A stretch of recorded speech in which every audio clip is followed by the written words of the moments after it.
اهلا بيكم في فيديو جديد من قناة تفجير وتدمير. في الحقيقة يا جماعة النهاردة بالظبط زي ما انتوا تخيلتوا، ضيفنا النهارده في الحلقه هو الاستاذ فادي عضلات.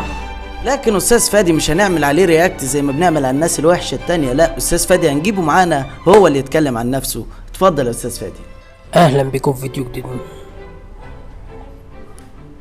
معلش اول مره يطلع معانا على القناه.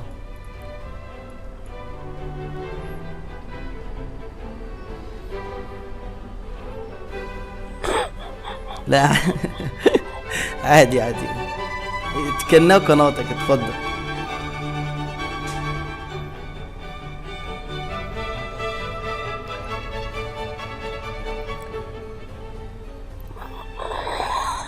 في استاذ فادي اتفضل. يلا عايزين نعمل فيديو.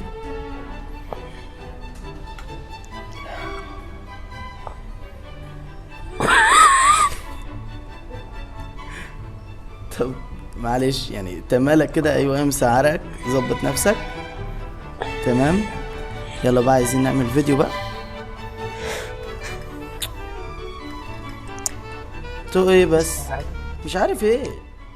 السلام عليكم ورحمة الله وبركاته، معاكم احمد عبود وفيديو جديد.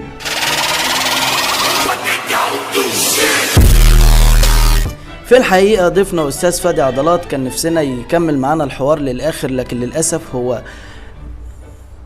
هو كويس، راح بس يغسل وشه ويظبط نفسه وهيجي لنا في اخر الفيديو اكيد. لكن عقبال ما يجي استاذ فادي عايز اديكم نبذة صغيرة عنه. مين هو فادي عضلات؟ هو شاب مصري مجتهد يمتلك على اليوتيوب بدل القناة 2 الله يسامحك يا استاذ فادي. بدل القناة 2 منهم قناة جيمنج اللي هي تفجير وتدمير، وتقريبا اكتر من الجيمنج عليها هو المحتوى بتاع بيته او المحتوى الشخصي عنده. يعني مثلا استاذ فادي على القناة بتاع تفجير وتدمير لو هو نايم بالليل وحس انه عايز يدخل الحمام فبيفضل ينام ولا يدخل حمام، ينام ولا يدخل حمام، فيقرر يعمل فيديو وتلاقوه عمل الفيديو ده. بعد ما يقرأ التعليقات اللي جات له ويلاقي القرار المناسب جاله في التعليقات، قبل ما بيعمل القرار اذا كان ينام او يدخل حمام تلاقيه عمل الفيديو ده. والطبيعي في التعليقات ان اكتر التعليقات بتقول له ادخل الحمام افضل، فبعد ما بيدخل الحمام بيلقى ان الدنيا شوية فبيقرر يعمل الفيديو ده. بعد عناء طويل في اول ما بيرجع بيقرر يعمل فيديو تاني ويقول للناس ها. ده محتوى القناة الاولى اللي هي تفجير وتدمير. القناة التانية اللي هي فادي عضلات انا معرفش هو عاملها ليه اساسا، لكن استاذ فادي خلاص فاق الحمد لله ورجع بالسلامة ويقدر يكمل معانا هو الفيديو. اتفضل يا استاذ فادي. في الحقيقة يا جماعة النهاردة ايه مش عارف، انا مزاجي وحش قوي. اتحمل وكمل. مزاجي وحش قوي النهاردة عشان كنت مخطط لما ارجع من الشغل ان انا اعمل فيديوهات وبعد كده اروح الجيم. ايه في ايه يا استاذ فادي؟ وبعد كده اما ارجع اكمل فيديوهات تاني. الله يعينك. بس اما رجعت لقيت نفسي مليش مزاج خالص وفاصل. طبيعي بيحصل للواحد كده. وعايز انام باي طريقة، لدرجة ان انا لابس لبس الجيم دوت من الساعة 5 لغاية دلوقتي. كتير. كنت مكسلت اروح، مش قادر.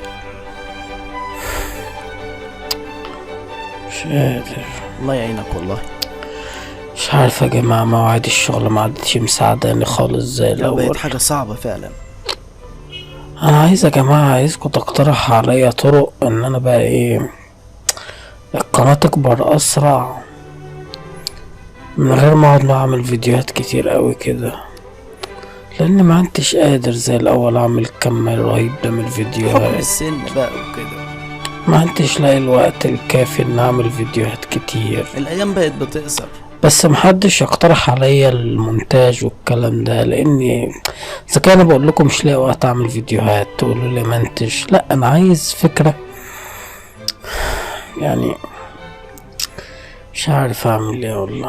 عايز فكرة تنجزني شوية بأقل عدد فيديوهات. يعني انا مش عايز يعني انا دلوقتي انا دلوقتي عامل اكتر من 1000 فيديو وما وصلتش حتى ل50,000 مشترك لسه.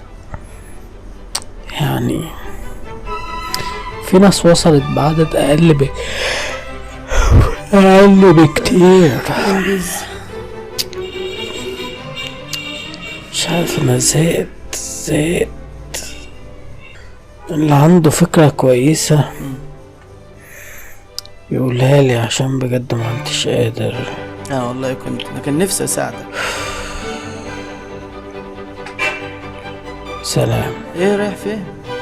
طبعا بنشكر استاذ فادي على المقابلة الجميلة دي، وكان نفسنا الوقت يطول معاه. الحوار معاه كان شيق جدا وحماسي والكلام رايح جاي، وفيديو يمكن من افضل الفيديوهات اللي اتعملت على القناة بتاعتي. علشان كده انا مش هتكلم وهكتفي بالكلام الكتير اللي قاله استاذ فادي. ويا رب يا رب ما تخلونيش في يوم من الايام اجي اقول لكم ان انا هقفل وان انا هزعل وان انا زهقت. وعايز دايما يبقى فيه دعم وفيه شير. وكفاية بقى كده، خد الفيديو ده وانشره عند اصحابك على الفيسبوك وقول لهم انقذوا احمد قبل ما يبقى زي فاضي عضلات واطلع لكم في الفيديو بنام في الفيديوهات. يعني الحقوني ويلا سلام.